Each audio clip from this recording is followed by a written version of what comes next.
I'm Craig Kenneth, a relationship coach and a psychotherapist. Every relationship is different and every breakup is different.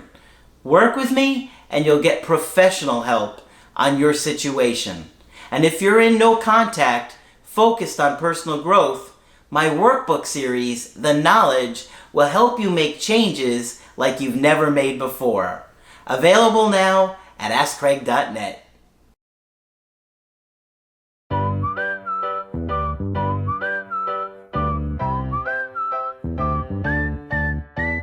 Hi there, I'm Coach Craig Kenneth. I'm Coach Margaret. And today we're going to be talking about the breakup bombshell. That's what it feels like, right? Oh, it really does.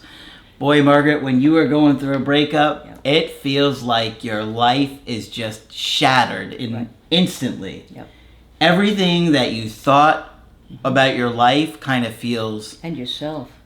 Yeah. in a way, it feels over. It feels like devastatingly confusing and just, it's so hard to really articulate how overwhelming it can be when you're in that situation. And we keep trying, which is why we talk about it frequently. It is hard to articulate it. Yeah. It's like the one person that you kind of expect to be in your life, Right. or want to be in your life, On your side. Yeah. is like the person that doesn't want anything to do with you anymore, and they don't even act like the same person most of the time. Right. Everybody says that. They somehow go cold and don't act like the same person. Rarely do you see people that are really compassionate or empathetic with you. So it's a bombshell. Absolutely. All right. So your significant other says to you in whatever words they like, I think we should go our separate ways. I love you, but I'm not in love with you. I cannot see myself with you in the future. We want different things, or we're not compatible in some way or other. Or I can't give you what you need. So those are some of the most famous things that we hear. And Right? sometimes they don't even tell you anything. Sometimes they don't tell you anything. And that's even worse. Yeah. You feel like you have been hit by a bombshell. The ground beneath you doesn't feel solid. Your view of your surroundings may become fuzzy. You may feel faint for a minute. And overall, you cannot take in the shock of what you have just heard. Okay, so it's almost like you've been physically assaulted. Mm-hmm. Do you think a lot of people kind of go into denial? Yeah, I think some people, they're not taking it in. It's just too overwhelming. And of course, the more separation issues you have in your little suitcase that we all carry, the harder it's going to be. Yeah. Yeah. Okay, the conversation ends somehow, though, and soon enough you find yourself at home alone, wondering what to do next. Okay? So first aid, this is really important. You have to take care of yourself now. Oh, and that's not easy. Right now, it's not about your partner, it's about you. I know it's not easy. So how do you take care of yourself? I'm going to try and say, probably not well, but I'm going to try and say, sit somewhere comfortable and breathe. Breathing, remember, is Mother Nature's calm down, Mother Nature's tranquilizer. So sit down somewhere and breathe and try to come back somehow so your surroundings at least make sense. All right? That's very important. Also, breathing and trying to calm down will put off the panic that you're dealing with. Okay? Somewhere in your unconscious, you're saying, no one will ever love me again. Mm-hmm. And help you calm down enough to think a little. That's your first goal. You want to be able to think a little bit. All right? Remind yourself that whether you want to or not, you will likely live through this experience. Because you're probably not sure you want to at that point. Yeah. You must try to keep meeting your first and most basic needs. You must try as best you can not to panic or act impulsively, like reaching out. That's a big one. Yeah. Because you're likely to make the situation worse. Right. But it's the only thing you can think of that's going to make you feel better. Right? It's true. Yeah. It's true. So don't do it. You must try to eat and sleep, which will be very difficult for most people for the first 4 to 6 weeks. Okay? I talk to lots of people who say, well, I lost, they say it in European things, and I have no idea what they're talking about. But they say they lose a lot of weight in that first few weeks. Oh, you mean like not pounds? How many stones? Yeah. Yeah. I'd never grasped that. I've barely grasped all this. You're going to try and take care of yourself, etc. Making this very simple plan is extremely important. You have made a statement in the beginning of this traumatic experience that you're going to maintain control over this experience, at least some, Yeah. by having a plan. It makes you feel a little bit less panicky. And you can easily say, what good is it going to do me to scribble down 4 things on a piece of paper? At least you'll have a plan. You're Yeah. going to eat and sleep today and tomorrow if you can. All right? And of course, we're here to help guide you with a plan. And if you want to do a coaching with us, we will absolutely help you come up with a plan. We also have over 1,000 videos to help you with a plan, right? Absolutely. And I hear that other coaches out there have jingles and easy things to remember and so forth, so I don't want to be outdone, so I have written a jingle. Don't panic. Make a decision. We will give you clearer vision. There. I like it. All right, so there's my first little rhyme. Many things are running through your mind, but there are 2 big ones. How was this my fault? And that's for both men and women. How was this my fault? They say it differently, but they both say it. Yeah. What did I do wrong? Mm-hmm. How could he or she ever have loved me if they could do this to me now? Everybody says this, right? They must know how much it hurts. Some people do, and some people don't. I don't think a lot of people do. No, I don't think they do either. Yeah. Yep. I think in that moment, they're behaving in such a selfish way. Right.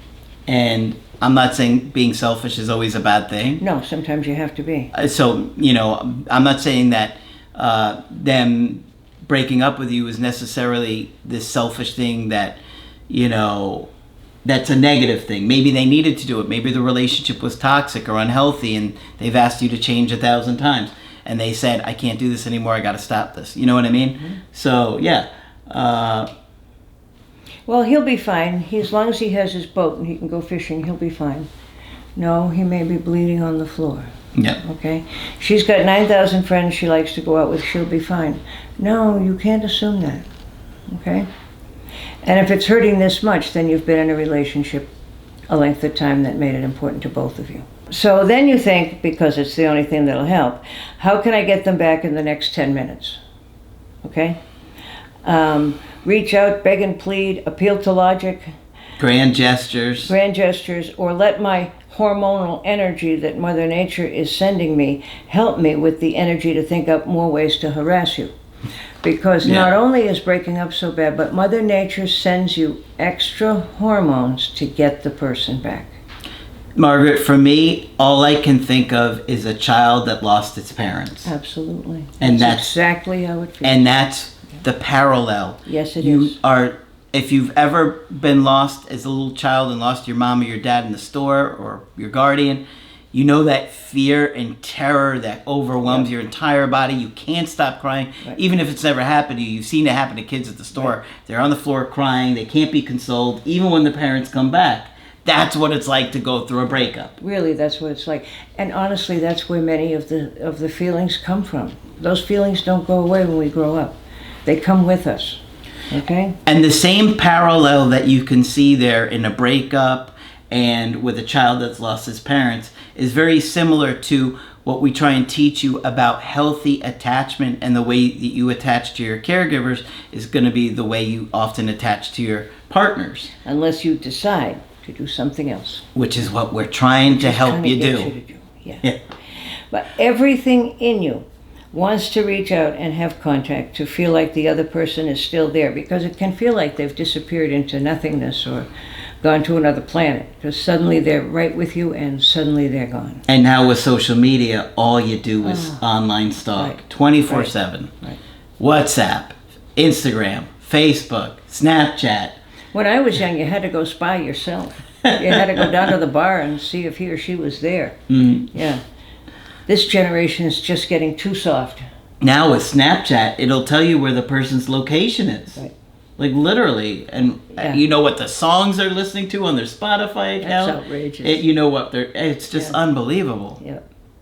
So there is no privacy unless, unless you work to get it. So what do you do in the next 10 minutes? You want to reach out.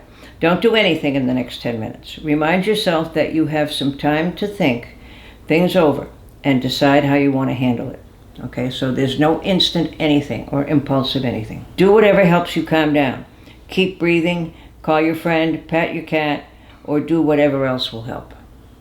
Okay, whatever you can do to calm yourself down, that's what to do. Yeah. Watch our videos. Right. Don't go to the bar. Everyone will have plenty of well-meaning advice for you. Don't take any of it until you call Craig. Or Margaret. Rug pulled out from under, we won't let you blunder. Okay. I like it, Margaret. So anyway, try not to do anything compulsive in those first few hours, impulsive in those first few hours.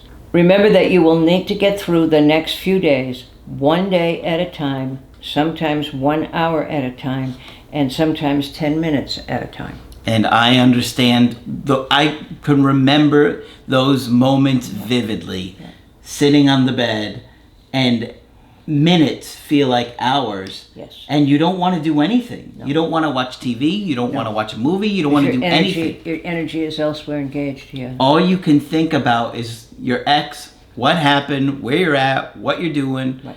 and how to fix it. Right. So, here's the next one, and this, we really mean this one. Do not beat yourself up. Both men and women do. I think women are slightly better at it, but the men are catching up rapidly. Okay?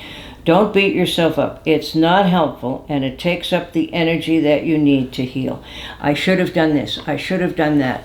If I had said this, if I had said that.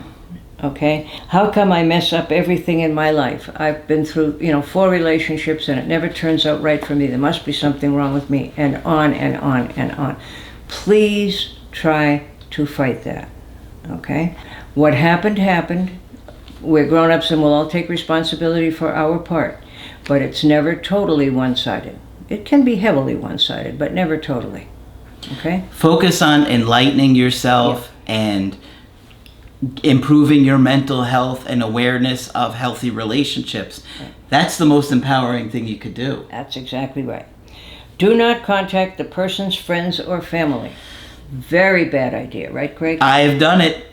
I did it. I tried to get allies on my side, and it, in the moment, it maybe have temporarily worked, but ultimately it just made my ex angry at me, and so it just made it worse. Yeah. And a lot of times, the information you get, you might be getting, a lot of times the information isn't accurate. It's sometimes very inaccurate. Sometimes you get it from an avoidant who, like with the Applebee's. Right. Situation, if you have an avoidant brother giving you information where he doesn't really care, Right. You know what I mean? Yeah. He doesn't realize how important it is to you. They don't realize how important it is to you. But we're trying to talk about you and taking care of you. Mm-hmm. Okay? And I don't think men are trained to be caretakers unless you in a family that needs one, as much as women are. So it's take care of you. It's not about anybody else. Okay? All right? And what will all your friends tell you? Move on. Yep. Move on. You can do better than him or her. Why should you be around moping when this person just, went on their merry way? They threw you away like trash. Threw you away like trash. That's our favorite line. Threw you away like trash. Yeah. Why are you thinking about that person? Yeah. Okay? So we're not telling you not to fight for this, but you've really got to work on yourself already first. And just a little plan that says, don't do anything crazy. Be nice to yourself. Try to eat and sleep. Don't beat yourself up. That's a preliminary plan. If you can write it down on a piece of paper, you've at least got a little map for the next few days. And rest is critical. Oh, Rest. There's nothing more exhausting than grief. Nothing. Yeah. Yeah. So helpful stuff there. We Okay. know many of you are in shock. We know what it's like. Margaret has been there for me Yep. when I was going through it myself. Yep. And so we get it. Yep. We understand. And we just want you to spend this time on healthy things, healing, growing, enlightening yourself, becoming wiser, working through your own traumas and attachment issues, becoming a better partner. That's the important thing. I'm going to talk about that later. Okay. Yeah. Yeah. And of course, we're here to talk to you about your situation. If you want to get a coaching with us, you can do that on my website, askcraig.net. I do email coaching and I do Skype. Margaret is available for Skype coaching. I'll be happy to be helpful if you'd let me. Just click on Margaret on the top of the website to do that. But that's it for this video. I'm Coach Craig Kenneth. I'm Coach Margaret. And we will talk with you soon. To get my help personally, go to AskCraig.net and click on Schedule Coaching and choose the option that works best for you. I do email coaching or Skype. To schedule a coaching with Margaret, click on Margaret on the top of the page and order a Skype with her. For the Knowledge Creative Healing course, click on the link at the top of the page and click Get Started Now.